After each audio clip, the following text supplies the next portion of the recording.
Tenang sekali berada di tempat ini, saya percaya Tuhan berkati berlimpah-limpah. Terus Tuhan, ini ibadah komsel bersama-sama. Saya percaya bahwa tidak terlalu formal seperti hari Minggu. Tadi Pak Gus cerita apakah boleh ada tanya jawab, oke. Yuk kita lihat firman Tuhan sebentar. Hari ini saya mau bahas mengenai duit money cien fulus arto hepeng. Nah gitu. Jadi kalau saya nanti cerita mengenai berkat, saya mau bicara hal yang ini. Bapak Ibu, kisah ini dimulai sebetulnya adalah istri saya nunggu saya pulang malam. Saya ini udah lama sekali, udah agak lama sekali. Lebih dari 8-9 tahun. Dia tunggu di rumah, saya biasanya pulang malam, awal pernikahan saya bawa kunci sendiri, pulang sudah malam, saya pulang tengah malam, pulang sudah gelap semua, saya mandi, saya tidur, baca firman tidur. Tapi hari itu saya kaget sekali, jam 11:30 saya kembali, kok dia belum tidur? Dia bilangin, loh kenapa belum tidur? Dia bilang, enggak, mau nanya sesuatu. Bapak Ibu, saya ini merasa bersalah di pernikahan awal kami, karena jemaat itu lebih pintar daripada istri saya. Kalau saya kemana-mana ngajar firman Tuhan, jemaat yang ngerti pemahaman, saya pulang ke rumah, istri nanya, saya udah kelenger. Jadi pertanyaan istri gak pernah terjawab. Akibatnya saya khawatir nih, lama-lama nanti kalau jemaat saya lebih pintar daripada istri saya, bahaya loh. Jadi sejak itu saya memutuskan bahwa setiap pewahyuan yang baru yang saya terima daripada Tuhan, itu keluarga saya adalah orang yang pertama mendengarkan. Ini penting Bapak Ibu tangkap pesan ini supaya prioritas hidup Anda setelah Tuhan adalah keluarga.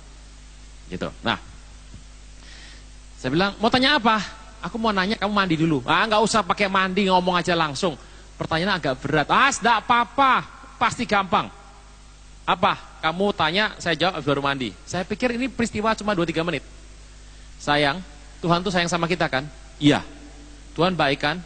Iya. Dia dahsyat toh? Iya. Udah kelamaan, saya bilang ngomong aja terus terang. Tuhan sembuhkan orang buta kan? Iya. Orang bisu bicara? Bicara, saya bilang. Kalau orang tuli, dengar dong. Kenapa Tuhan gak pernah bikin orang miskin jadi kaya? Saya bilang gini, onde mande. Bahasa apaan itu? Tuhan tuh berkati kita jadi kaya loh. Iya sayang. Aku mau tanya, kenapa kitab gak pernah tulis orang miskin jadi kaya? Saya bilang, masa udah kamu tidur, aku cari jawabannya. Bener ya, besok pagi doa kita jawab. Udah tidur? Ayah wae, saya bilang. Udah tidur. Sambil mandi saya mikir gini, Tuhan, pertanyaan istri ini kok aneh ya. Di mana-mana yang orang sakit sembuh, amin toh? Bahkan mati aja bangkit. Masa misalnya dikaya? Nggak ada. Selesai acara, mandi selesai, udah tidur, nyalakan lampu kecil, di sofa saya ambil Alkitab saya cari. Itu jam 1 kurang itu. Kagak ada di PL loh. Saya buka Injil. Gak ada. Rasul Paulus punya tulisan. Gak ada. Wahyu udah pasti gak ada, udah gitu aja. Waduh, saya buka lagi. Jam 1 kurang. Gak ada. Bapak Ibu berpikir bahwa mesti jadi kaya? Bisa stres semua ini, halo? Saya ini ke gereja tuh biar diberkati, sugih nemen. Bapak Ibu, kita lihat firman Tuhan aja ya. Biar mantep, Matius 11. Matius 11. Pegangan kita firman. Amin. Firman. Bapak Ibu lihatlah. Kenapa seringkali terjadi ketidaksepakatan, pertentangan, percecokan, konflik? Jawabannya cuma satu. Karena tidak pegang Matius 11 ayat ke-5. Ini peristiwa Yesus sama Yohanes Pembaptis. Pelan-pelan ya, ini pelan-pelan sekali. Yesus menjawab mereka. Ayat 4 dulu. Ayat 4. Yesus menjawab mereka. Pergi katakan kepada Yohanes apa yang kamu dengar, apa yang kamu. Jadi ini fakta tuh ya. Yang lihat dengan dengar kok. Fakta atau Bapak Ibu? Oke. Ayat 5. Bapak Ibu gak usah dibaca, saya akan bacakan. Kalau Bapak Ibu merasa diberkati, katakan amin saja. Orang buta melihat. Orang lumpuh jalan. Kusta tahir. Orang tuli dengar. Orang mati bangkitkan. Sama-sama dibaca 2-3. Mana kaya? Ulang. Yang normal tuh kan kebalikan toh. Lah kalau buta, lumpuh, kusta tuli. Udah, bisu bagaimana? Bicara toh? Iya pasti bicara. Kalau mati, harusnya kalau miskin, harusnya? Mana ayatnya? Gak ada ya? Tapi ada lagunya Pak. Yang lemah dikuatkan, yang miskin diperkaya. Saya mau tanya, lagu sama firman lebih kuat siapa? Lebih tinggi siapa? Lebih percaya mana Anda? Nah itu, hati-hati loh. Bapak Ibu, lagu bagus. Lagu bagus. Tapi tolong mengerti, lagu harus sesuai firman. Makanya saya tuh kadang-kadang kalau ada banyak lagu bagus yang sebetulnya sama firman nggak terlalu masuk. Tapi ya mungkin karena kurang pahaman kita lah, nggak apa-apa. Yang penting saya percaya dengan terus melakukan firman seperti ini, iman kita makin bertumbuh semakin lama. Ku mau sepertimu. Yakin Anda mau? Pikir baik-baik, mau? Naik salib mau? Waduh saudara, rasul-rasul itu aniayanya adalah potong, diiris, ditombak, dipedang, dipenggal. Itu aniayanya rasul-rasul. Anda tahu aniaya orang Jakarta? Listrik mati 4 jam. Handphonenya lowbat. Nah itu aniaya tuh. Nah, model kayak kita ini AC nggak ada langsung kemeringet, biduren. Tahu biduren ya? Nah itu. Orang Jakarta begitu mati lampu 6 jam, kayak neraka itu rasanya. Model kayak kita kok mau dipenggal, diiris, aduh. Aniaya sudah beda Bapak Ibu. Nah ini penting, jadi kita harus menangkap sebuah esensi. Kita berkata kita menjadi seperti gambaran Kristus. Ya tapi ya lagu ya sudahlah, tidak apa-apa. Saya kalau denger lagu ini yang lebih lucu lagi. Walau 1000 rebah di sisiku, kau tetaplah Allah penolongku. Walau 10.000 rebah di kananku. Sebab baru salah Anda ngomong. Kita berkata takkan menimpa, sebab Yesus sertaku. Saya mau tanya, takkan goyah sama takkan menimpa beda loh. Gak menimpa tuh gini, saya lagi ngobrol, saya jalan, jatuh nih, kubrak tuh gak menimpa. Gak goyah tuh begini, kubrak, kubrak, kubrak. Anda mau yang mana? Kita bilang gak ditimpa, Anda nyanyi takkan goyah kan? Goyah itu kena loh, tapi gak ambruk. Mau toh? Mau toh? Takkan menimpa sebab Yesus. Itu Mazmur 91. Begitu saya lihat mau nyanyi, saya emang gak mau.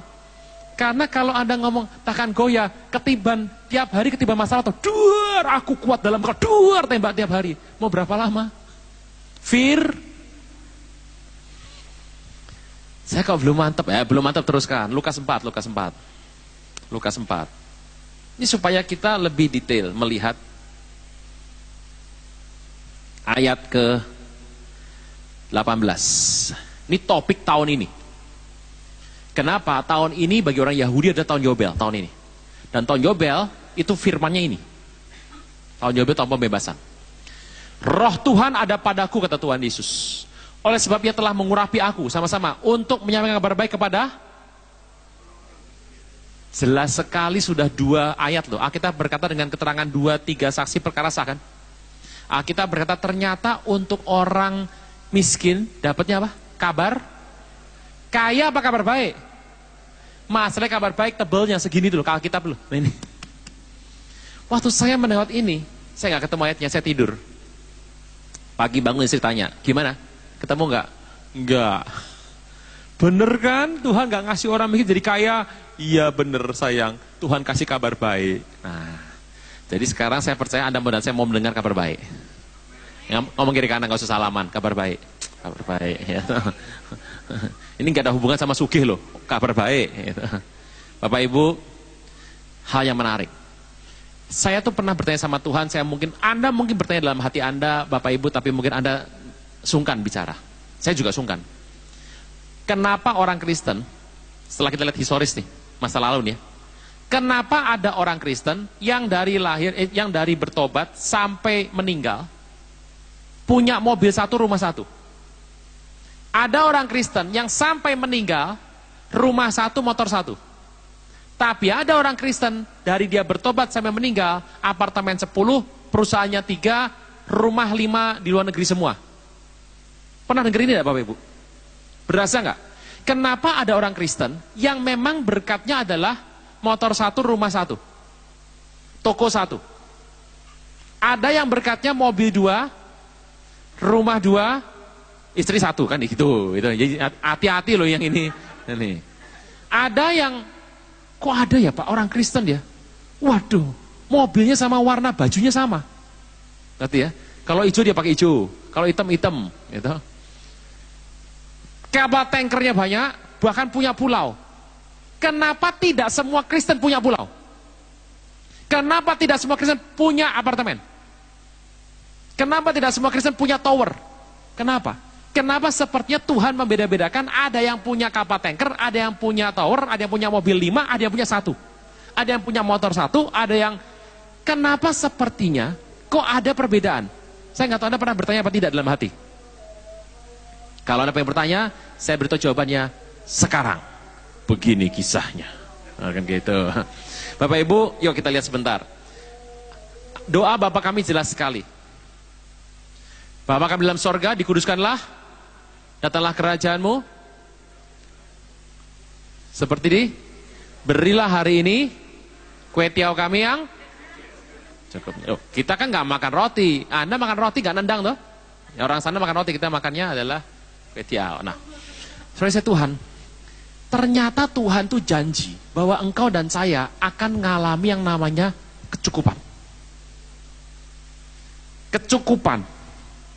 Jadi ada batas minimal. Pokoknya Tuhan janji Anda dan saya masuk di garis itu. Urusan nanti Anda mau naik ke sana, mau ke ujung sana, mau setengah sini, itu terserah. Yang penting ada batas minimal. Bapak Ibu, saya harus cerita satu hal. Ada seorang datang sama saya bilang gini. Ini kan kita mau pergi retret nih tempat saya. Jadi tahun depan retretnya masih ada acaranya tahun depan. Jadi tolong sekarang mulai nabung. Nah, jadi tabung kasih ke bendahara pakai nama, nanti sudah kumpul, tinggal jangan sampai begitu hari H diminta sekian, nggak bisa malah susah nanti acaranya. Setuju? Setuju. Yang tidak bisa, ngadep. Ada yang bilang, Pak, kalau yang 1 minggu itu, satu bulan naruhnya 100.000 saya berat. Oh ya enggak apa-apa, kalau berat ya sudah 50 saja.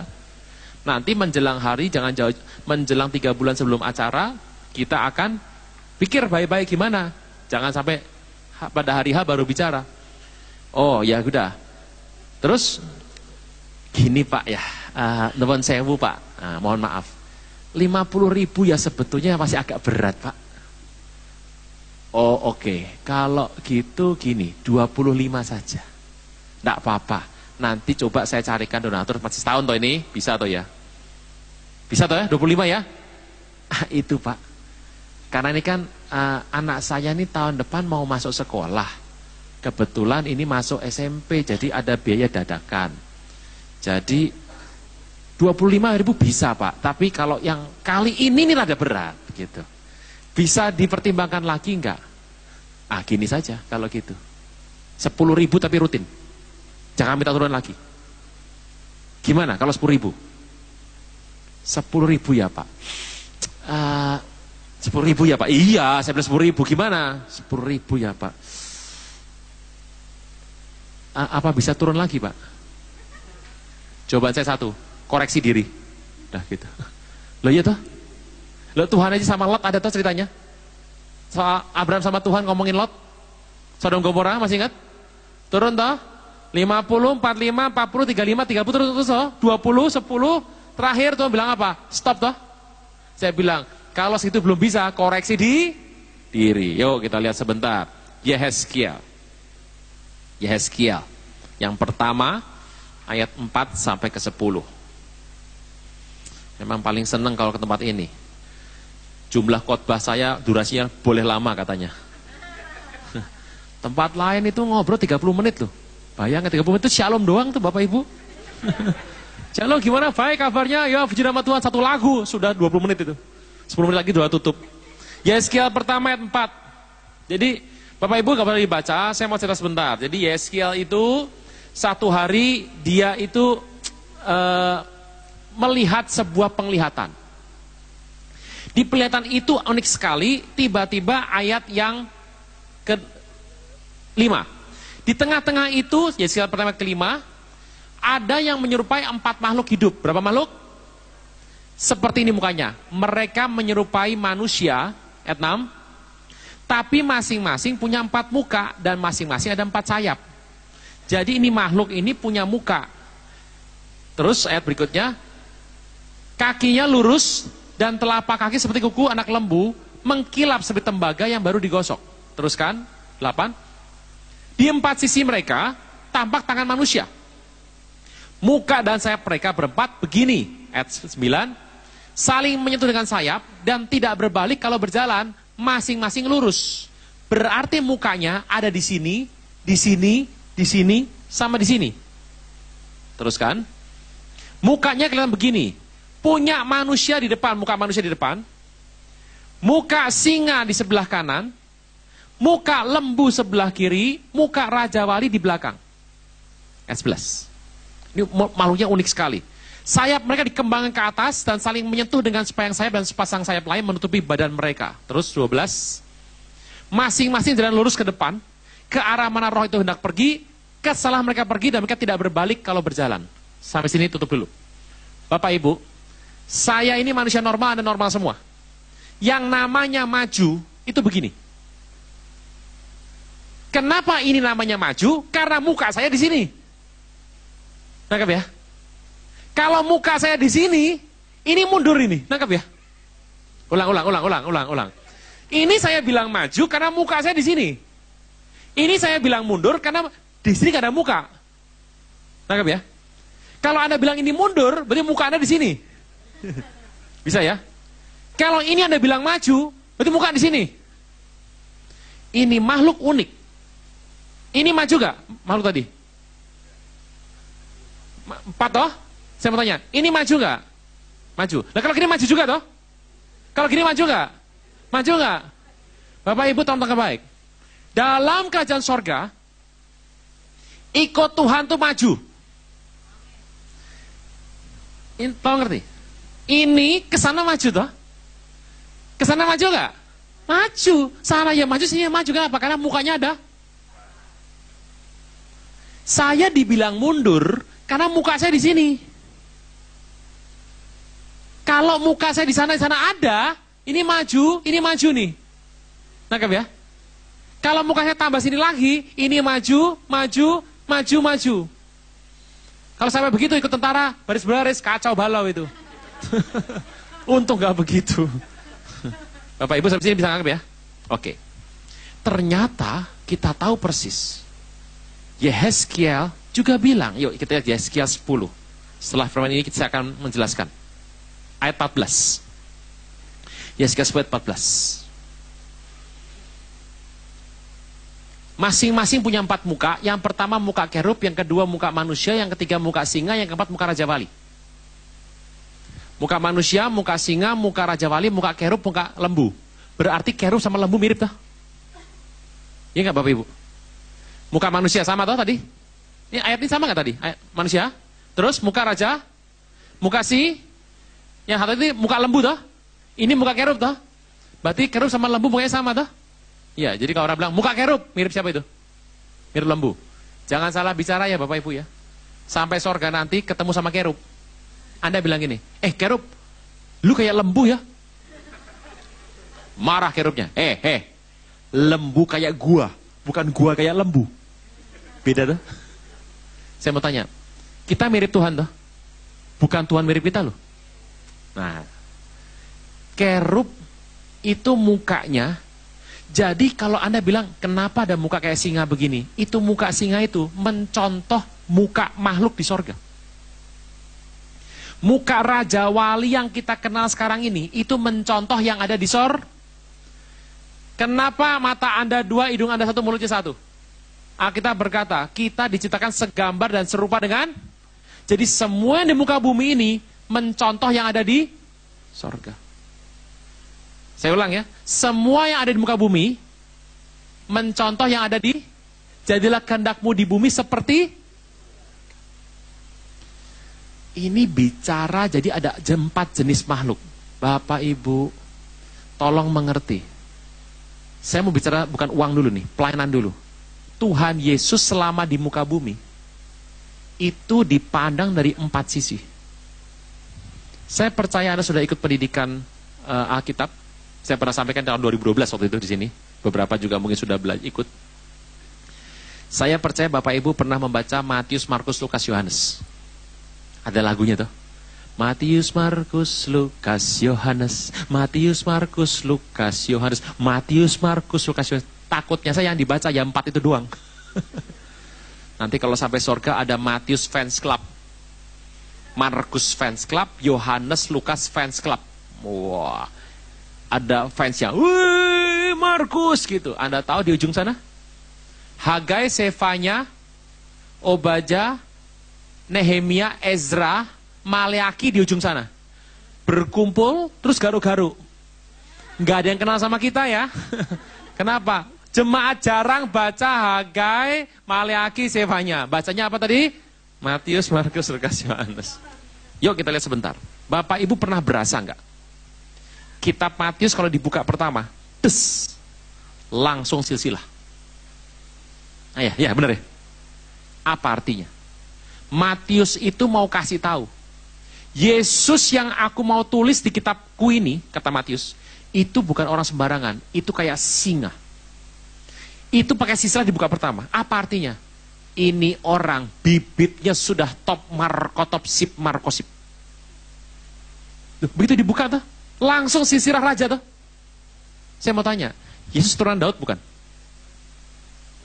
Apa rasanya Bapak Ibu kalau ketemu orang, salaman langsung ini. Nama siapa Pak? Jeneng sinten? Raden Mas Singo Menggolo Jayawana. Waduh, itu langsung gemeter tuh. Kenapa? Darahnya biru dongker. Berasa ya? Matius buka pertama, silsilah raja. Apa maksudnya? Yesus itu bukan orang sembarangan. Ini keturunan darah biru. Punya urutan sama Abraham, punya urutan sama Daud. Ini nenek moyangnya raja-raja Israel zaman dulu. Walaupun sekarang tukang furniture, koleganya Pak Jokowi toh. Yusuf itu tukang kayu, Yesus tukang kayu, Pak Jokowi tukang kayu. Saya mau tanya, anak Anda bilang, Pak Pendeta, anak saya jadikan apa, sekolah apa, biar nanti besarnya hebat. Sekolahkan apa? Tukang kayu. Benar. 3 contoh sudah ada kok. Jadi orang besar semua. Saudara Tuhan. Matius itu kalau Anda lihat, Matius 4. Dia digoda sama iblis. Pernah ya Bapak Ibu? Ikuti cerita ini sambil mereview, merefresh sekali, mengingat kembali. Iblis berkata, kalau engkau anak Allah, jadikan batu ini roti. Tuh bilang apa? Ada tertulis. Manusia hidup bukan dari roti saja, tapi dari firman yang keluar terus-menerus dari mulut Allah. Iblis, baca ulang 8 ayat 3. Langsung mengkert itu. Jatuhin dirimu dari bunga bayi Allah. Ada malaikat yang meletakkan kakimu. Apa Tuhan bilang? Onde mande, jangan coba-coba sama Tuhan. Kan gitu. Itu dibuka. 40 hari dia puasa. Kelihatan banget sosoknya itu mantep. Penuh sakti dan berkuasa. Anda lihat Matius. Kitab mana yang menceritakan setelah Yesus mati, dia bangkit, dia cerita sama murid-muridnya, dan dia berkata, yang terakhir apa?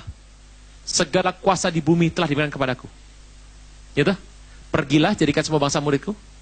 Baptis Bapa Anak Roh Kudus. Dan ajar mereka. Dan ketahuilah, aku sertai kamu sampai akhir. Itu ceritanya waktu Yesus ini ngalami kematian. Kan orang kalau lihat film ada, jagoannya mati. Kan stres.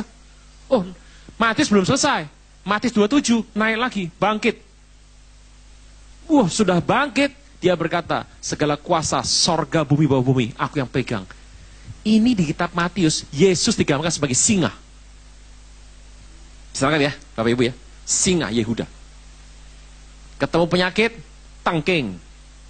Ketemu orang Gerasa, nggak pakai tengking, cuma lewat, nyembah semuanya.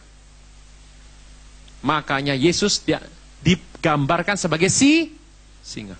Tapi kalau Bapak Ibu ngelihat kitab Markus, saya mau tanya, ada silsilah? Tidak ada. Anda kalau lihat background masa lalu kelahirannya, cuma saiprit. Kalau Anda cuma baca kitab Markus, Anda nggak pernah ketemu, ini orang backgroundnya apa toh? Dan kalau Anda lihat kitab Markus, Tuhan Yesus sepertinya diusir, dihina, disingkirkan, sama keluarganya nggak dipandang. Anda kalau kitab Markus Anda buka, sepertinya Tuhan Yesus digambarkan seperti lembu. Atau lembu ya? Ya dikasih kuk, ya jalan. Lemah lembut aja. Diusir ya sudah. Kok kurang greget? Tapi tidak bisa. Itu adalah pola penggambaran Bapak Ibu. Nangkep ya? Kitab Lukas. Bapak Ibu kalau lihat kitab Lukas, isinya Tuhan seperti manusia. Pernah baca nggak kitab Lukas? Alkitab bilang begini. Maka Tuhan Yesus bersungguh-sungguh berdoa di Taman Getsemani dengan sangat ketakutan sehingga seperti tetesan darah tuh, datanglah seorang malaikat untuk menguatkan dia. Anda mau bilang dia Tuhan, dia Tuhan. Anda bingung, kenapa perlu malaikat nguatin dia? Karena dia digambar sebagai anak manusia. Makanya sisi humanisnya, ketemu orang sakit disembuhkan. Anda kalau ngeliat kitab Lukas, kesembuhan Tuhan Yesus bikin mujizat, kesembuhan terutama, itu paling banyak ada di kitab Lukas. Karena Lukas mau gambarkan Tuhan Yesus dengan gambaran anak manusia. Makanya kalau Bapak Ibu lihat silsilah Tuhan Yesus di Lukas, itu beda sama Matius. Kenapa beda? Yang satu dari sisi Maria, ibu biologis. Jadi mau menonjolkan bahwa dia itu anak manusia. Hatinya, ngelihat orang sakit, ngelihat orang susah, tuh hati humanisnya keluar, belas kasihan manusia keluar. Bahkan kalau Anda lihat di sana, dia air mata netes lah. Ya. Kenapa? Karena dia digambarkan sebagai anak manusia. Tapi di Markus, Anda kalau lihat greget, Tuhan hajar aja, Tuhan hajar. Kenapa? Kok sepertinya nurut-nurut aja. Diusir ya udah, minggir. Tapi kalau di Matius, waduh paling enak. Gak usah nengking setan, dia lewat, setan minggir loh. Tapi yang paling unik adalah kitab Yohanes. Tuhan digambarkan seperti Raja Wali. Makanya kitab Yohanes gak gampang diketahui. Contoh, pada mulanya firman. Firman itu bersama dengan Allah, dan firman itu Allah. Ayo, ngertinya gimana itu? Engkau dalam aku, firmanku dalam engkau. Filipus, ngapain tanya Bapak di mana? Filipus, aku sama Bapak satu. Kamu lihat aku, sudah lihat Bapak. Bingung gak Bapak Ibu?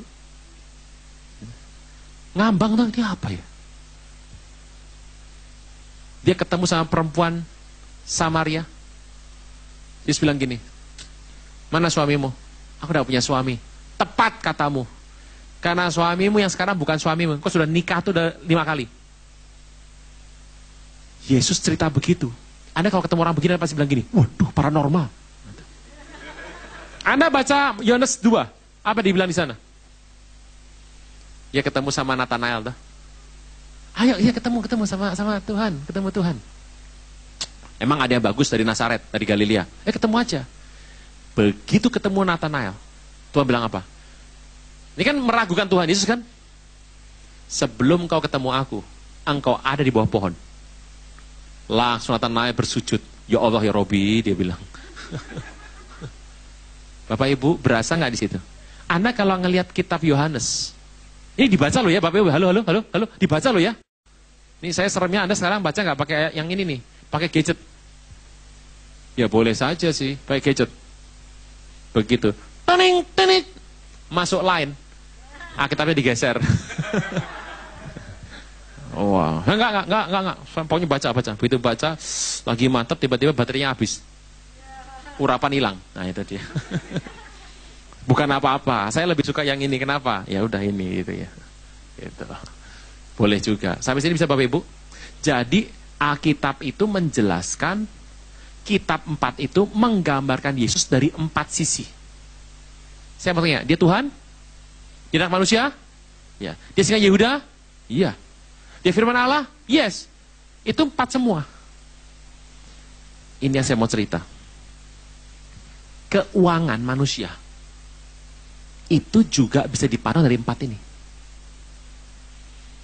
Makanya Pak, kenapa sih ada orang yang, waduh, dia kalau kesaksian, ya ampun tuh pendeta, saya butuh tanah saudara, buat bangun gereja, dana nggak ada. Ada tanah di ujung, saya doa pagi, saya kelilingi. Saya minta sama Tuhan, saudara tahu dalam bulan depan, orang itu kasih kita gratis, beri kemuliaan buat Tuhan. Itu yang ngedenger meler-meler tuh, pengen semua itu. Pernah denger nggak saksian ini? Pernah denger gini? Pernah ya? Nah, jemaatnya mulai niru. Rumah orang tanah kosong, hari Sabtu pagi, lari pagi. Dalam nama Yesus, dalam nama Yesus. Ini tanah saya. Tanah orang dibilang tanah saya. Akan ngawur ini. Kenapa? Karena Anda mungkin bukan panggilan itu. Nangkep ya? Kenapa dia bisa berhasil, saya nggak bisa? Panggilannya beda. Nomor 1. Jadi keuangan manusia itu, orang yang pencipta, saya nggak ngomong di luar Yesus ya. Kalau orang dia kaya karena korupsi, kita nggak usah ngomong lah. Tuhan Yesus dalam kekristenan, jemaat Tuhan, itu juga punya kira-kira pola ini. Apa yang ada di muka bumi seperti di sor. Nomor 1.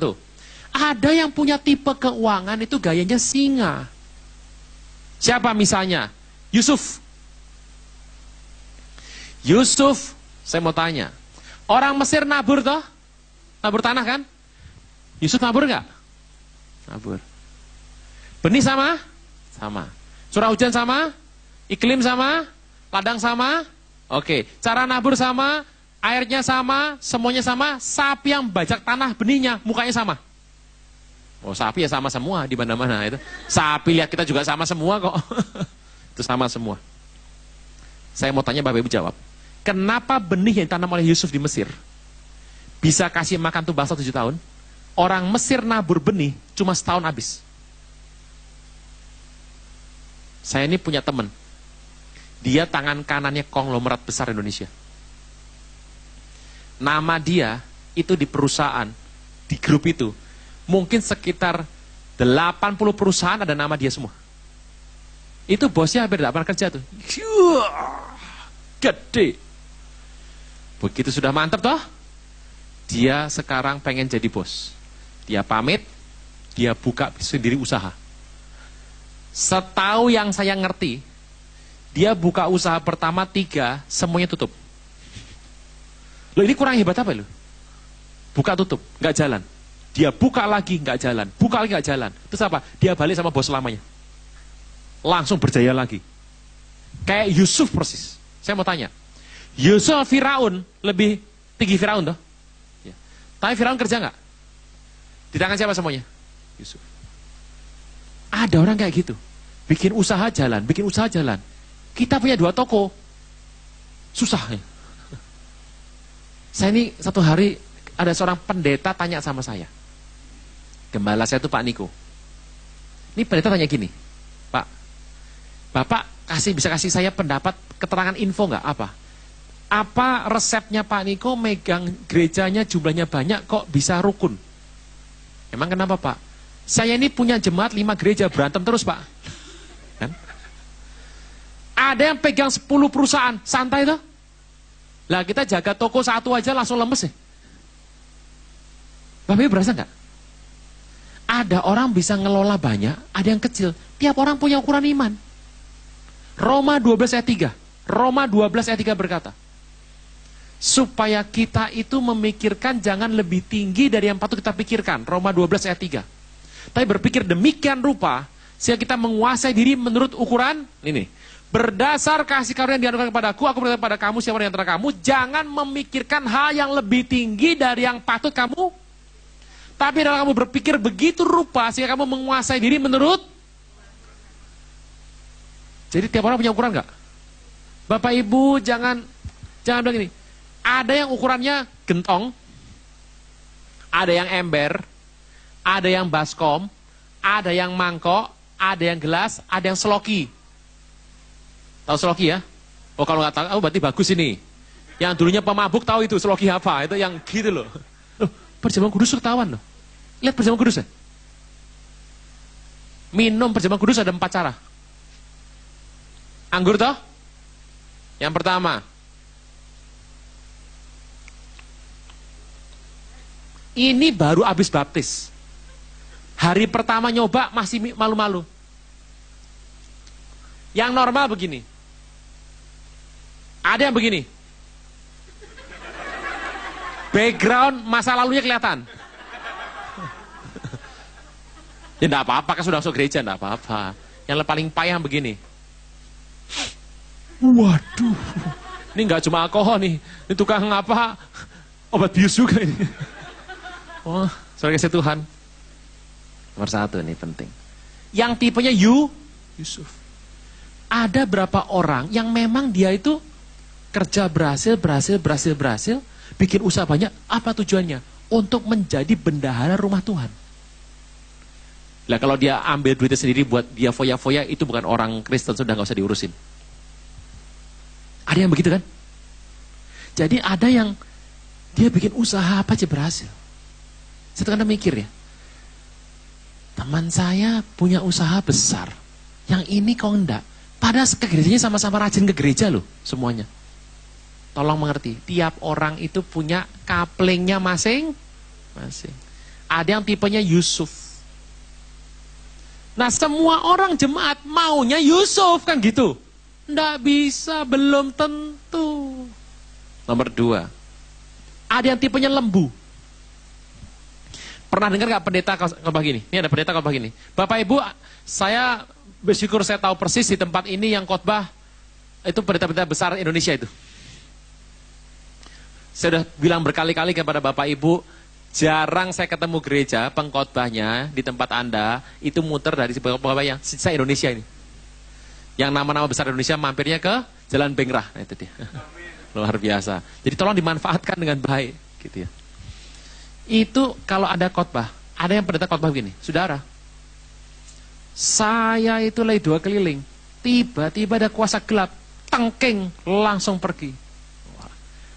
Saya ketemu itu tetangga saya, jemaat saya, sakit saudara, kena cancer. Langsung kami berdoa, saya hardik dalam nama Yesus, kankernya lepas. Wah itu kalau dia kesaksian, kita semua ternganga. Oh, nah itu dia. Kok sepertinya hidupnya kayak Superman terus ya? Saya kurang duit saudara. Saya berdoa sama Tuhan. Saudara tahu enggak? Tiba-tiba ada orang datang kasih saya berkat. Jumlahnya pas dengan kebutuhan saya. Itu yang ngedenger. Melet-melet itu. Semua orang mau yang seperti ini. Saya beritahu, belum tentu. Itu tipe singa. Singa kalau lewat. Makanya Yesus itu singa Yehuda. Gak perlu dibela. Kita yang perlu dibela sama Tuhan Yesus. Tuhan Yesus gak perlu dibela. Banyak orang membela junjungannya, saya beritahu. Yang perlu dibela, kucing. Singa gak perlu dibela. Nomor 2, lembu. Kita lihat 2 Korintus 11. 2 Korintus 11 ayat 22. 2 Korintus 11 ayat 22. Siapa orang yang kayak lembu? Paulus. Apa mereka orang Ibrani? Aku juga orang Ibrani. Apa mereka orang Israel? Aku juga orang Israel. Apa keturunan Abraham? Aku juga. Terus kan? Terus. Apa pelayan Kristus? Aku berarti orang gila. Aku lebih lagi. Aku lebih banyak berjerih lelah, lebih sering dalam penjara, diderai luar batas, kenapa dalam bahaya maut. Terus 5 kali sah orang Yahudi, tiap kali 40 kurang 1 pukulan. Terus 3 kali didera, 1 kali dilempari batu, 3 kali mengalami karam kapal. Tadi semalam aku terkatung-katung tengah laut. Gak makan bukan karena kurang duit. Ini gak makan kefefet ini. Dalam perjalananku sering diancam bahaya banjir, Jakarta sering ini. Penyamun, pihak orang Yahudi, pihak orang bukan Yahudi, bahaya di kota, di padang gurun, di tengah laut, pihak saudara palsu, 27. Jerih lelah, kerja berat, kerap kali tidak tidur, lapar, dahaga, kerap kali puasa, kedinginan, tanpa pakaian, ampun. Terus, tidak sebut banyak hal lain, urusanku dari memelihara jemaat. Saya mau tanya, pengen jadi yang ini? Jujur tidak, sudah gitu aja. Mana tahan? Paulus memilih seperti ini. Dia seperti apa? Lembu. Saya kenal hamba Tuhan. Kalau kesaksian begini, saudara, saya kemarin pergi ke Papua, saudara. Ya, di sana waktu kami mendarat, ketemu banyak orang, diterima ala kadarnya. 3 hari kemudian, tempat kami menginap dibakar. Kami diusir, kami pindah lagi ke daerah Sulawesi, di sana batu menanti kami. Ini sebentar, saudara, mohon maaf, dia buka bajunya, ini lukanya, tutup lagi. Kami pindah ke bagian utara. Di sana kami bisa tinggal selama seminggu, tapi setelah itu ada hujan lebat dan kami tersesat, gak bisa makan. Hari ini kami bisa kembali di sini, bertemu dengan saudara, puji Tuhan. Yang denger gak minat itu. Saya mau tanya, ada gak yang begini? Ada. Tipenya hidup kok kayak gitu ya, susah merana. Tapi saya beritahu, tapi dia itu cukup hidupnya. Mau bukti? Kita lihat. Kisah 28, 30-31. Oh, Paulus itu tipenya lembu loh. Tipenya Paulus lembu. Paulus tinggal 2 tahun penuh di rumah yang disewanya sendiri. Ia menerima semua orang datang kepadanya. Ayat 31 sama-sama dibaca. Dengan terus terang, tanpa rintangan, ia beritakan kerajaan Allah dan mengajar tentang... Kok bisa ya? Dia ngomong terus terang tanpa rintangan ya? Karena ayat 30, balik, 30. Tinggal 2 tahun penuh di rumahnya, apa? Berarti yang bayar siapa? Harusnya bayar siapa? Jemaat. Kok dia bayar sendiri? Supaya dia kalau ngomong, karena gini, kalau dia dibayari, nanti kalau jemaatnya itu melakukan hal-hal yang buruk, melakukan hal-hal yang dosa, negornya susah. Nangkap maksud Bapak Ibu ya? Saya bersyukur Bapak Ibu, Tuhan itu adil.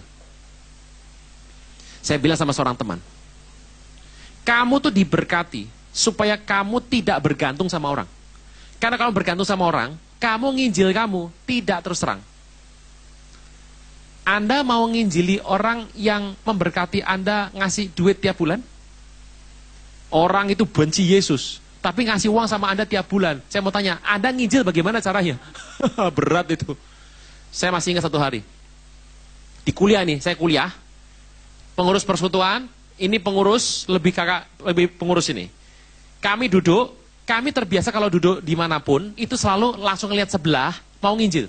Saya di kereta api, di pesawat, kalau duduk bersama orang lain, langsung pengen tahu dia backgroundnya apa, agamanya apa. Langsung pengen tahu. Kebiasaan kami begitu. Kebetulan di kampus itu ada orang berwajah India. Jelas toh? Langsung teman saya bilang, sikat. Teman saya mulai nginjil. Yang diinjili kesel. Dia bukan orang Kristen. Dia bilang, stop.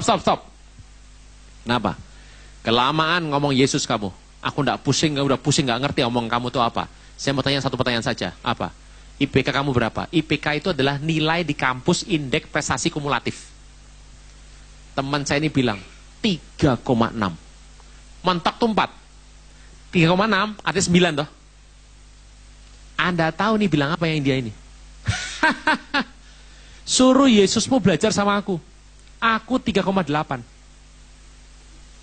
Aku ikut Kristen kayak kamu, nilaiku bisa turun. Dewaku lebih sakti daripada Yesusmu. Ngapain kamu ngomongin Yesus sama saya? Saya tidak perlu Yesus, kenapa? 3,8, kamu 3,6. Itu saya di sebelahnya ngedengar begitu, udah kayak ditabok tuh. Buak. Aduh. Itu sambil saya duduk, saya bernasar sama Tuhan begini. Tuhan, kasih aku pinter. Nanti aku ketemu orang, aku injili. Saya bilang. Serem tuh kayak gitu. Paulus. Tapi saya mau tanya, Paulus itu cukup gak hidupnya? Apa usahanya? Tukang kemah. Kalau saya bilang Paulus bikin kemah, tolong jangan inget kemahnya merah coklat hijau pinggir jalan Pramuka itu. Bukan itu. Kemahnya Paulus yang Paulus buat itu kemahnya dibeli. Siapa pelanggan Paulus? Pelanggannya adalah pasukan Romawi, legiun Romawi. 1 legiun 6.752 orang. Jadi besarnya kemah yang dijual sama Paulus, besarnya itu adalah 100 kalinya kemah ini. Paulus itu kerjanya bukan kecil-kecilan. Ini juragan kemah ini. Anda mau bilang Paulus kurang duit? Paulus bilang loh. Jadi saya mau tanya, Paulus itu ngalami begini tapi kurang nggak? Enggak. Tapi lembut toh. Berikutnya, ada tipenya manusia. Siapa itu? Daud. Israel tuh maju gak maju tergantung Daud. Saya mau tanya, Daud pernah salah ngambil istri orang toh? Namanya Batsheba toh, diambil toh. Gara-gara peristiwa itu saya mau tanya, pecah perang saudara nggak? Ya. Absalom kudeta bapaknya, berantem besar. Yang mati tahu berapa? Ribuan. Yang salah siapa itu? Daud. Satu dah. Yang mati ribuan. Kesejahteraan bangsa Israel tergantung Daudnya. Daud salah, tulah. Daudnya benar, makmur. Ada orang yang memang dalam hidupnya ini punya garis berkatnya tipenya singa. Kalau Anda ngelihat yang begini, pengen dapat singa, tapi ada tipenya tuh lembu. Sepertinya hidupnya tuh kok nggak enak ya, tapi cukup. Pas-pasan, pas mau ada, pas butuh ada. Ada lagi yang tipenya adalah manusia. Ini tipe orangnya adalah gini. Saya ketemu orang nih. Saya ini Pak, ada usaha. Tapi saya juga pegang beberapa yayasan anak-anak yatim pendidikan. Terus, berapa jumlahnya? Sekian ribu. Walah, lah makan sehari 3 kali loh ini. Lah, kalau yang sudah usia-usia senior kan makannya kurang tuh, dikit tuh. Havermut. Makan nasi dikit, malam nggak makan nasi, makannya timun. Nah, anak-anak tahu sendiri kalau makan, satu orang 3 piring kurang gitu. Anak saya sekarang SMP, makan saya aja kalah banyak. Sehari makan 3 kali, ribuan orang. Saya tanya, duit dari mana Pak? Nah itu dia. Saya sih punya perusahaan, tapi ya nggak cukup. Terus dari mana duitnya? Nggak tahu Pak. Begitu sudah akhir bulan, ada aja yang nyumbang Pak, ratusan juta. Hah? Oh, saya ngerti. Orang ini diberkati berlimpah, kenapa? Karena dia punya tanggungan. Makanya penting dalam hidup ini punya tanggungan. Dalam arti tanggungan apa sih? Orang yang Anda bukan peliharaan simpenan loh ya, bukan loh ya. Maksudnya adalah orang-orang yang itu, seperti itu. Makanya saya tuh ajak berapa pengusaha Jakarta. Saya bilang gini, sudah diberkati? Sudah, sekarang bangun desa. Dengan cara apa? 1 orang pengusaha, 1 pendeta. Raja sama imam. Bermitra. Pendetanya hanya boleh punya 1 raja, rajanya 1 pendeta. Tugasnya pengusaha, kirim duit ke desa, ke pendeta ini. Tugasnya pendeta, doain itu pengusahanya. Nah, gitu. Sampai kapan Pak? Sampai meninggal, salah satu atau dua-duanya. Terus. Kenapa saya bilang gitu? Karena kalau di desa, itu dikirim duit 15-30 juta, 1 gereja berdiri. Bangun gereja di Jakarta berapa duitnya? Di desa 15-30 satu rumah Tuhan berdiri. Soalnya saya tanya sama pengusaha ini, kamu ngasih uang bangun gereja di desa, pernah jadi miskin nggak? Nggak pernah Pak. Itu tipe manusia. Nah jadi ada orang yang tipenya manusia. Yang terakhir yang tipenya Raja Wali. Siapa? Elisa. Masih janda Sarfat? Masih ingat ya? Jandanya miskin. Aduh. Ada lagi janda yang punya anak mau diambil sama tukang debt collector. Utang. Ini janda Nabi utang. Wah stres. Apa Elisa bilang apa? Bawa sini tempayan minyak yang kosong. Terus isi aja pakai air. Terus cedok aja, isinya apa? Minyak. Itu janda. Dalam waktu nggak sampai 1 hari berubah jadi juragan minyak itu. Toko sembako minyak goreng curah. Saya mau tanya, Elisa yang mendoakan punya toko sembako nggak? Yang 2. Masih ingat nggak Elisa bersama nabi-nabi sedang menebang pohon untuk membuka lahan baru? Halo? Pernah ya? Lagi nebang. Ada yang lagi nebang, kapaknya lepas. Tuing, besi deh. Plung, masuk ke dalam danau. Orang bilang gini, Tuanku Elisa, tolong dong barang pinjaman. Bapak Ibu, Kapak membuka lahan pohon, dipotong, itu kapak tuh mata pencarian toh. Kecemplung berarti masuk toh. Itu artinya apa? Bisnisnya lagi drop. Bisnis lagi hancur. Dia bilang apa? Udah gitu dibilang apa? Barang pinjaman. Ini duit pinjaman bank itu. Apa kata Elisa? Di mana jatuhnya? Di situ Nabi. Dia ambil kayu, dipotong, dilempar. Muncul lagi. Saya mau tanya. Berarti Elisa sebagai hamba Tuhan bisa memulihkan dengan kuasa Tuhan bisnis yang jatuh nggak? Bisa. Ini yang lemes nih. Saya doain teman saya.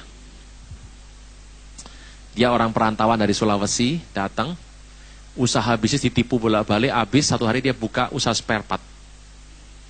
Saya doakan, usahanya naik. Doakan, kami berdoa bersama. Naik usahanya. Naik terusannya. Alih masalah, kami berdoa masalah. Sekarang punya pabrik. Lah bayangkan, saya aja belum ada pabrik satu. Seorang gembala mendoakan umatnya. Ini rekan baik didoakan sama gembala. Usahanya ya ada outlet, gede outletnya. Didoakan. Saya doakan, outletnya sekarang berjumlah 42. Masalahnya, yang mendoakan saja, satu outlet tidak punya. Saya punya teman hamba Tuhan, tidak punya anak. Tapi kalau doain orang, kembar. Dia nggak punya anak, tapi kembar kalau doain orang. Anda bilang gini, kok bisa ya? Smith Wigglesworth, hamba Tuhan dari Inggris, pernah membangkitkan 86 orang meninggal. 86 orang meninggal.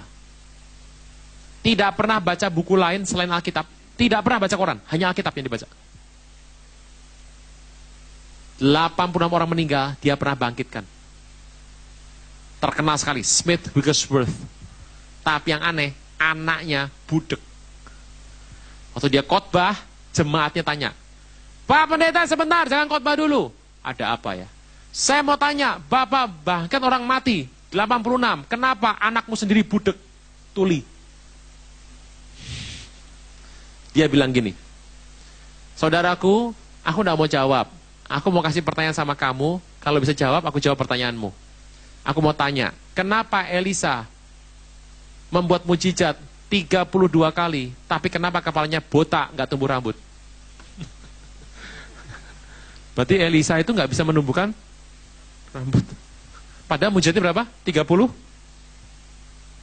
Ada orang yang tipe keuangannya begini. Dia bisa doain orang, orang bisa berkembang, tapi dia, yaitu. Anda punya guru SD, teman, kenal? Zaman guru SD Anda? Setelah Anda sekarang kerja, ekonomi mulai bagus, saya mau tanya, guru SD, Anda tetap guru SD itu? Iya. Iya. Saya dulu punya murid, saya dulu ngajar di kampus. Saya punya murid. Sampai hari ini murid saya sudah di direktur manajer di mana-mana, dan saya masih ngajar. Ada orang yang memang garisnya singa. Dia bisnis berhasil, buka sana berhasil, buka. Wah, orang kalau ngeliat gitu, wah karyawannya banyak. Itu garisnya memang singa. Tugasnya apa? Jadi bendahara gereja. Ada yang tipenya lembu. Wah, apa ya? Mungkin ini orang sampai dia meninggal punya rumah satu, motor satu. Tapi cukup toh. Cukup toh. Nomor 3. Ada tipe manusia. Wah, ini juga gede nih. Wah, dia sering membagi kepada orang-orang banyak. Tapi ada tipenya Raja Wali. Tipe Raja Wali adalah Anda berdoa jadi. Hamba Tuhan, pendeta, biasanya yang lembu sama Raja Wali, biasanya. Jemaat Tuhan yang mana Pak? Jemaat maunya singa sama manusia. Tapi saya beritahu, urusan ini Tuhan yang menentukan. Kalau Anda berusaha menyeberang, goncang nanti hidupmu.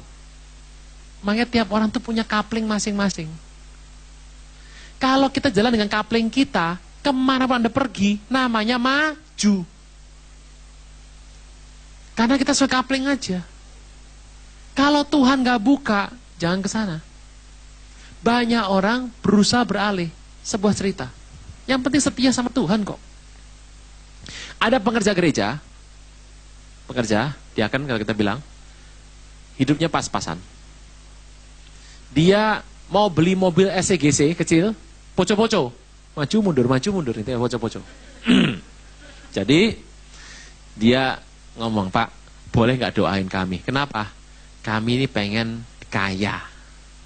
Hati saya bilang, pengen kaya. Di Alkitab gak ada. Adanya kabar baik. Pak, doakan Pak, karena kami ini mau jadi berkat bagi banyak orang. Ya puji Tuhan. Terus maunya apa? Ya biar sukses. Doain toh?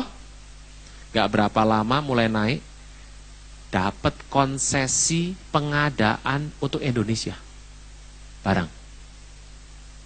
Waduh, dari segini sampai segitu. Pabrik nambah karyawan banyak, cepat sekali. Terakhir, waduh, top. Lawang beli mobil begini. Yang warna merah 2 bungkus. Kayak beli pecel. Apartemen cuma lihat, ya ini jadi. Gak mikir loh. Oh, tadi mau beli mobil poco-poco, sekarang langsung. Begitu sudah gede, ngomong sama pendetanya. Pak Gembala, saya ini gak bisa ikut doa kalau hari Rabu. Mohon maaf, karena saya banyak di luar negeri, banyak luar kota. Saya minta cuti, Pak. Jangan begitu. Kalau ada tempat ini sering-sering ya harus berdoa. Ya. Oh iya pasti Pak. Dah tuh, hilang. Lama-lama maju lagi. Pak, saya ini jarang datang melayani hari Minggu, jadi omongan teman-teman. Mohon Bapak bisa kasih saya cuti 2 tahun. Jangan lama-lama, bahaya buat iman kamu. Enggak Pak, saya nanti kalau saya pas ada di sini saya akan lakukan Pak. 6 bulan aja ya. Ya sudah 6 bulan. Bablas gak pernah datang lagi. Anaknya narkoba. Istri entah kemana, dianya ketemu tahun depan, di depan mall, sudah gini, gebas, gebus. Setahun kemudian, bukan cuma gebas, gebus sambil sempoyongan. 3 bulan kemudian, deket-deket situ, sudah gebas sempoyongan, sekarang mending, ada penopang tiangnya, ayam kremes sama bebek kremes. Ngerti toh? Nggak ngerti? Ngerti ya? Ayam kremesan sama bebek kremesan, tahu ya? Gak berapa lama pemerintah membuat sebuah perubahan keputusan undang-undang peraturan. Dia tidak cepat perusahaannya. Begitu banyak persaingan, ada masalah banyak di kantor jajaran datang sudah kena narkoba. Jarang datang gak diurus, tiba-tiba drop. Begitu setengah kena sakit, bres habis. Anak enggak balik, istrinya entah di mana, rumah tangga berantakan, bisnis lebur semuanya, lebih miskin dari sebelumnya. Masuk gereja paling belakang, diam aja. Gimana Pak? Tuhan apa masih mau tolong orang seperti saya? Tuhan kan baik. Orang kembali diterima nggak sama Tuhan? Diterima. Tenang Pak, Anda bertobat sungguh-sungguh Tuhan terima. Terima kasih Pak Pendeta, jangan sama saya, sama Tuhan. Pak, saya mau tanya, iya, apakah Tuhan bisa kembalikan kekayaan saya? Saya bilang, nehi bro. Nah itu dia, gak bisa. Sudah, nikmati saja. Gak bisa dipercaya tuh Bapak Ibu, hari ini. Jadi, tiap orang punya ekonomi masing-masing. Doa sama Tuhan tanya, aku nih yang mana? Sehingga kalau kita mencari keuangan, jangan sampai kita itu menabrak semua rambu-rambu Alkitab. Lah kita pada tabrak semua, saya mau beritahu. Kita tuh kuat banget. Firman tuh hidup loh.